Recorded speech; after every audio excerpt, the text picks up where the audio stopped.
Putin must protect Wagner boss Prigozhin at all costs because of his immense value to Russia's international standing. A retired U.S. general has stated that Russian President Vladimir Putin can't afford to lose Wagner Group leader Yevgeny Prigozhin, so Putin will not imprison him despite the recent uprising. After his brief mutiny last month, in which his forces took over the military headquarters in a key Russian city and started marching on Moscow, Lieutenant General Mark Hertling told CNN on Monday that many would have expected Prigozhin to be jailed. On Monday, the Kremlin claimed that Putin had met Prigozhin in person with him in exile in Belarus on June 29. A Kremlin spokesman said that during the meeting, Putin gave Wagner commanders further options for employment and further use in combat, and Prigozhin swore allegiance to Putin. Hertling argued that Putin cannot afford to have Prigozhin locked up because he runs a global private military company. Syria, the Middle East, and Africa are just a few of the places they've attacked. That's why, he continued, Mr. Putin can't afford to lose this guy. According to Hertling, a large percentage of forces supporting the Russian government in different countries are influenced by Prigozhin because of his charismatic and persuasive personality. Putin and Prigozhin probably met to try to get Prigozhin back on board, Hertling added. There is confusion, he said, and the Wagner Group is being dispersed and, in fact, sort of broken up. Months of public bickering between Prigozhin and Russian military officials led up to the Wagner uprising. These officials included Russian Defense Minister Sergei Shoigu and Chief of the Russian General Staff Valery Gerasimov. After the mini-mutiny, Wagner fighters in Russia had the option of either going into exile in Belarus, joining the regular Russian army, or returning home. It is also unclear how current Wagner fighters view Prigozhin. Some of the rebels, according to a Russian prisoners' rights activist, view him as a traitor because he decided to end the uprising. According to the Moscow Times, a former Wagner soldier who defected to the Russian army described Prigozhin as a cocky idiot, who incited conflict between soldiers for his own gain. Experts have also noted that Putin seems paranoid and unsure of what to do about Prigozhin. St. Petersburg is home to a chocolate museum. Central African Republic gold mine. Exploration for oil and gas near the coast of Syria. In addition to the thousands of mercenaries he has deployed in Ukraine, Africa, and the Middle East, Yevgeny Prigozhin, a former hot dog vendor turned Wagner Group warlord who staged a brief mutiny against Russia's military last month, has other business interests. Prigozhin has engaged in a wide range of businesses through a complex web of fronts, including catering, film production, alcohol production, including vodka and beer, timber harvesting, diamond mining, and meddling in foreign elections, including that of the United States in 2016. No one knows for sure how big his company is. The fate of Prigozhin's vast empire is in doubt as his whereabouts remain unknown. Experts say it is unclear how much control the Kremlin has over the business network that extends thousands of miles from Moscow, despite claims by President Vladimir Putin that Russia financed Prigozhin's enterprises. Katrina Doxy, an expert on irregular warfare at the Center for Strategic and International Studies in Washington, D.C., said, "It will certainly not look exactly as it has, in terms of who is leading it, how much oversight the Kremlin will have, and how long the leash it will allow Wagner to operate with. Take a look at what Prigozhin is up to in the business world. Catering, real estate, and mercenaries in Russia and Ukraine." Beginning as an amateur cross-country skier and ex-convict, Prigozhin navigated the chaos of post-Soviet Russia to open hot dog kiosks in 1990 and later provide catering for the Kremlin, earning him the moniker, Putin's chef. Over the years, he amassed a vast fortune in St. Petersburg, Russia's second-largest city and the place of his birth, by securing billions in state contracts and controlling a wide variety of businesses. Construction, food service, and live performance are just a few of Prigozhin's many business interests. He founded troll farms that aimed to influence the 2016 U.S. presidential election and ran a media company that has begun dismantling since his mutiny. On St. Petersburg's Main Street, his businesses operate hotels, restaurants, office buildings, and a high-end supermarket.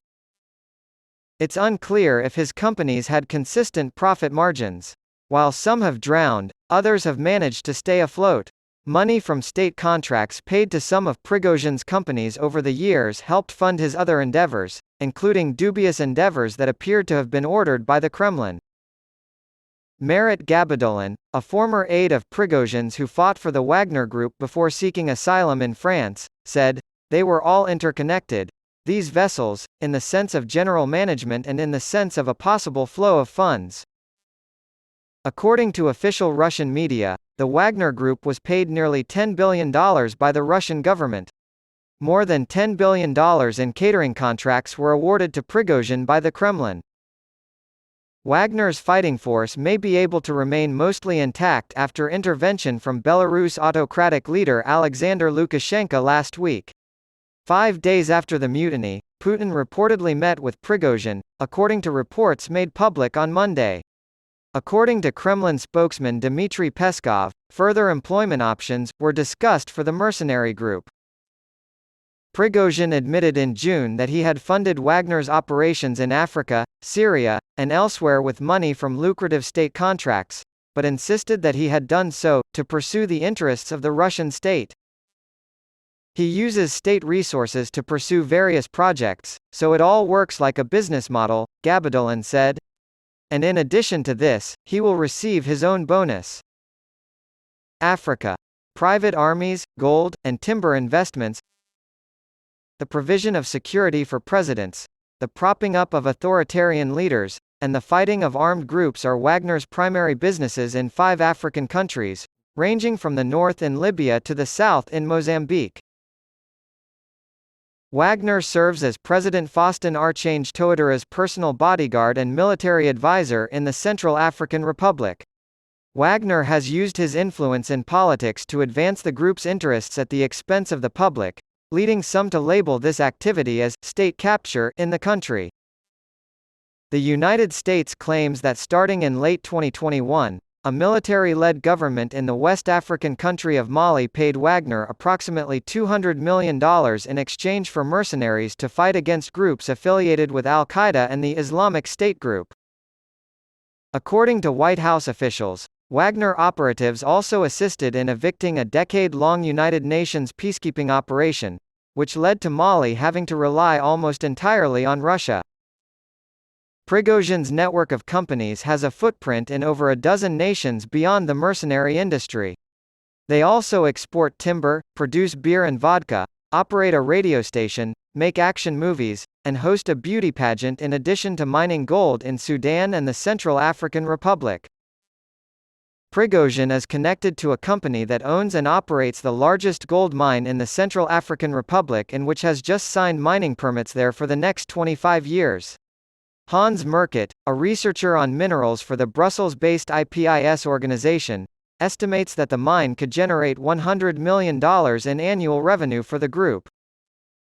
Top presidential advisor Fidel Gawandjika claimed that Wagner had provided security from insurgents, made high-quality timber available to Central Africans through their timber business, and offered affordable beer to the local populace. According to Gawandjika, Central African officials have offered Wagner some diamonds, some gold, for its services. It's true that the West is jealous. Protectors of Assad and oil and gas prospectors in Syria. Russian troops in Syria surrounded bases where Wagner mercenaries were stationed as Prigozhin staged his mutiny around Damascus last month. Syrian forces set up checkpoints around the bases, alerted intelligence agencies, and jammed communications out of fear that Wagner fighters might be on the move. This enthusiastic reply further demonstrated Prigozhin's influence. Russia's official intervention in Syria began in late 2015 and aimed to turn the tide against rebels trying to oust President Bashar Assad's authoritarian regime. However, experts claim that Russian paramilitary fighters from a group called the Slavonic Corps have been present in Syria since at least 2013. Gregory Waters, a scholar at the Middle East Institute, claims that many Wagner commanders were originally members of the Slavonic Corps, though the exact nature of the relationship between the two is unclear. Wagner has made a public declaration of its presence in Syria. According to Waters, the majority of the Russian military's frontline troops came from the Wagner division. Wagner forces not only secured oil and gas fields in Palmyra, a popular tourist destination, but also captured territory from rebels and the Islamic State group. Wagner's mission in Syria, according to U.S. intelligence officials, is to seize oil and gas fields and protect them for Assad. According to Lou Osborne, at least 4 Russian-registered companies with ties to Wagner hold exploration permits for Syrian sites.